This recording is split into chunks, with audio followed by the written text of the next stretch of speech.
قال الله عز وجل: قل أعوذ برب الفلق من شر ما خلق ومن شر غاسق إذا وقب ومن شر النفاثات في العقد ومن شر حاسد إذا حسد۔ محترم سامعین کرام، قرآن کریم کی آخری دو صورتیں،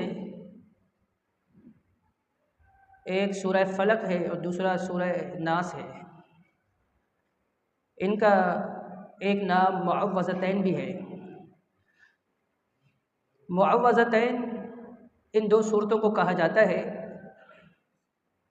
یعنی دو وہ صورتیں جو اپنے پڑھنے والے کو اللہ تبارک و تعالیٰ کی پناہ میں دے دیتی ہیں۔ جناب عقبہ بن عامر رضی اللہ تعالی عنہ سے روایت ہے، اور رسول اللہ صلی اللہ علیہ وآلہ وسلم نے فرمایا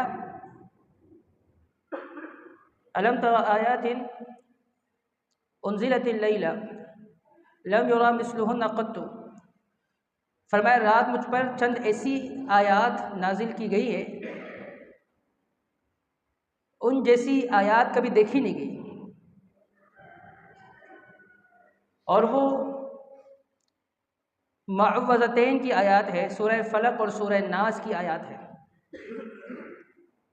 جناب عقبہ بن عامر رضی اللہ تعالی عنہ سے ہی روایت ہے، فرماتے ہیں رسول اللہ صلی اللہ علیہ وآلہ وسلم نے فرمایا، کوئی بھی پناہ حاصل کرنے والا جو اللہ کی پناہ حاصل کرتا ہے شروع رات سے، تو اس کے پاس ان دو صورتوں سے بہتر کوئی بھی پناہ حاصل کی جانے والی صورتیں نہیں ہیں، آیات نہیں ہیں۔ سب سے زیادہ جو اللہ رب العالمین کی پناہ میں دینے والی جو آیات ہیں، جو صورتیں ہیں، وہ سورہ فلق اور سورہ ناس ہے۔ ان دو صورتوں کی آیات ہیں۔ اللہ تبارک و تعالی نے ان دو صورتوں میں جو 11 آیات ہیں، 4 آیات میں اپنے صفات ذکر کیے ہیں، اور یہ 11 آیات کلمات ہے، کلمات استعاذہ، یعنی جن کو پڑھ کر اللہ کی پناہ حاصل کی جا سکے۔ اور تیسری چیز کہ کن کن چیزوں سے اللہ کی پناہ حاصل کرنی ہے، وہ ان دو صورتوں میں 5 چیزیں جو مختلف ہیں وہ ذکر ہوئی ہیں۔ اللہ تبارک و تعالی نے سب سے پہلے جس کی پناہ حاصل کی جائے وہ اللہ رب العالمین کی اپنی ذات ہے، اور اللہ نے اپنے 4 صفات بتائے ہیں، جن میں سے ایک صفت سورہ فلق میں ہے اور 3 صفات جو ہے وہ سورہ ناس میں ہے۔ پہلی صفت قل اعوذ برب الفلق، پیغمبر کہہ دیجئے میں پناہ مانگتا ہوں برب الفلق، صبح کے رب کی۔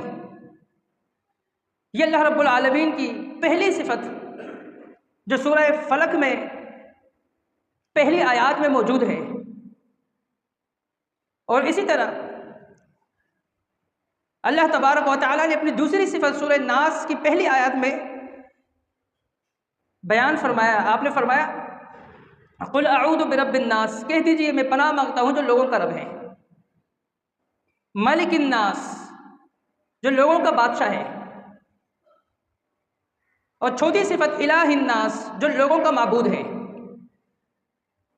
اللہ رب العالمین کا صبح کا رب ہونا، اللہ رب العالمین کا تمام لوگوں کا رب ہونا، تیسری چیز اللہ رب العالمین کا تمام لوگوں کا بادشاہ ہونا، اور چوتھی صفت اللہ رب العالمین کا تمام لوگوں کا معبود برحق ہونا۔ یہ 4 صفات اللہ رب العالمین نے اپنے ان دو صورتوں میں ہمیں بتائے ہیں۔ جب ہر چیز کا رب اللہ ہے، ہر چیز کا خالق اللہ ہے، ہر چیز کا معبود برحق وہ اللہ تبارک و تعالی ہے، الہ الناس، تمام لوگوں کا معبود ایک اللہ رب العالمین کی ذات ہے، تو پھر عبادت بھی اسی کی ہوگی۔ وہی ذات ہے جو رات کی تاریکی کو دن کے اجالے کے اندر تبدیل کرتا ہے. قل اعوذ برب الفلق. وہ صبح کا رب ہے، وہ سب کا رب ہے، سب کا خالق ہے. حتیٰ کہ یہاں تک ان اللہ فالق الحب والنوا، اللہ رب العالمین اس دانے کا، اس اناج کا بھی رب ہے، اور اللہ رب العالمین کھجور کی گٹلی اور اس گٹلی کے اندر جو ایک باریک سا دھاگا ہوتا ہے اس کا بھی رب ہے.